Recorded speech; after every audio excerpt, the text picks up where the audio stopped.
আউযুবিল্লাহি মিনাশ শাইতানির রাজিম বিসমিল্লাহির রহমানির রহিম। আজ এই পবিত্র ঈদের দিনে আমরা খানকায়ে কাদেরিয়া হুসাইনিয়ার পক্ষ থেকে সমস্ত মুসলমান ভাই, হিন্দু ভাই এবং সমস্ত ধর্মপ্রাণ মানুষ যে যেখানে আছেন গোটা বিশ্বের মানুষকে আমরা ঈদের আন্তরিক শুভেচ্ছা এবং মোবারকবাদ জানাই। এর সঙ্গে আরো বলি যে এই গত কয়েকটা মাস ধরে যা দেখছি, কয়েক বছর ধরে যা দেখছি, যে সমস্ত সন্ত্রাসবাদ, যে সমস্ত একটা আতঙ্কি পরিবেশ তৈরি হয়ে উঠেছে সমগ্র বিশ্বে বা ভারতবর্ষেও, এটাকে নিন্দা করার জন্য আমি মনে করি সমস্ত ধর্মের মানুষকে এগিয়ে আসা দরকার। তার কারণ আপনারা লক্ষ্য করে দেখবেন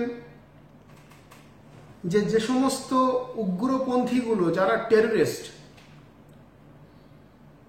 তারা বলছে যে এই আতঙ্কি পরিবেশ এবং এই যে মানুষকে হত্যা করা, তারা বলছে এটা নাকি ইসলামের শিক্ষা, তারা বলছে এটা নাকি কোরআনের শিক্ষা, তারা বলছে এটা নাকি রাসূলুল্লাহ সাল্লাল্লাহু আলাইহি ওয়াসাল্লামের শিক্ষা। আমি ভাই দায়িত্ব নিয়ে বলতে পারি যে ইসলাম কথার অর্থ হলো শান্তি। ইসলাম শান্তির বার্তা দেয়, মনুষ্যত্ব, হিউম্যানিটির বার্তা দেয়। ইসলাম কোনোদিন হাতে অস্ত্র নিয়ে অন্যায় করতে শেখায় না। কোরআনের কথা যদি বলেন, কোরআনের মধ্যে অন্যায়ের বিরুদ্ধে রুখে দাঁড়ানোর কথা বলা আছে, হাতে অস্ত্র নিয়ে অন্যায়ের কথা বলা নেই। আর যদি রাসূলুল্লাহর কথা বলেন, তো তাহলে রাসূলুল্লাহকে বলা হচ্ছে রাহমাতাল লিল আলামিন, অর্থাৎ উনি হলেন গোটা বিশ্বের মানুষের জন্য, শুধু মুসলমান নয়, সমগ্র মানুষের জন্য উনি হলেন রহমত নাজিল করনে ওয়ালা। তো তাহলে সেখানে আতঙ্ক কোথা থেকে এলো? টেররিজম কোথা থেকে এলো? আতঙ্কবাদী কোথা থেকে তৈরি হলো? ভাই, আমরা যে রসুল পাক সাল্লাল্লাহু আলাইহি ওয়াসাল্লাম, যে আল্লাহ রসুলের আমরা উম্মত, যে নবীর আমরা উম্মত, সেই নবী হলেন বিশ্ববাসীর জন্য রহমত নাজিল করনেওয়ালা, শান্তিদাতা, শান্তি দেনেওয়ালা। উনার উম্মত, উনার ফলোয়ার আমরা কি করে হাতে অস্ত্র তুলে নিই? অর্থাৎ যারা এই ধরনের কাজ করে তারা মুসলমান নয়, তারা রাসূলুল্লাহর উম্মত নয়। এটা আমি দায়িত্ব নিয়ে বলতে পারি। আমার বিশ্বাস তাদের অন্য কোনো একটা ধর্ম আছে, তারা এমন কিছু কাজ করছে, তাদের হয়তো কোনো একটা আলাদা ধর্মগ্রন্থ আছে, তাদের হয়তো আলাদা ভগবান আছে, তাদের হয়তো আলাদা প্রফেট আছে, আমি জানি না তাদের কি আছে, কিন্তু তারা ইসলামিক হতে পারে না কোনোদিন।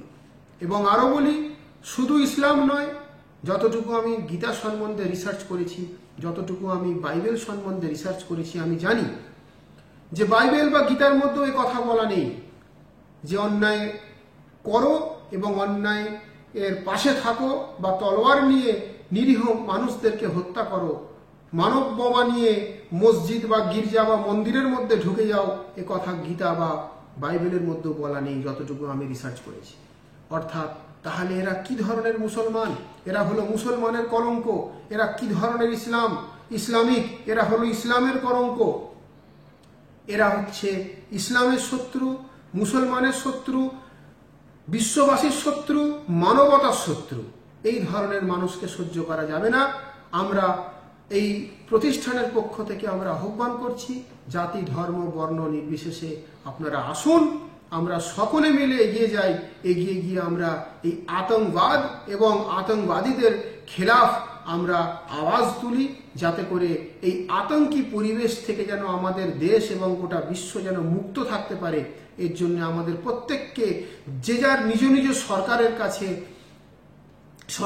কাছে আমাদের আহ্বান করা, এবং সরকার তো নিজের কাজ করছেই, অবশ্যই জনগণের প্রোটেকশনের জন্য তারা তাদের যথেষ্ট করছে। বহু পুলিশ বাহিনী, বহু সেনা জওয়ান তারা নিজের প্রাণ দিচ্ছেন এই সমস্ত যুদ্ধে আতঙ্কবাদীদের সঙ্গে। তাদেরকে আমরা স্যালুট জানাই, তাদের আত্মার শান্তি কামনা করি।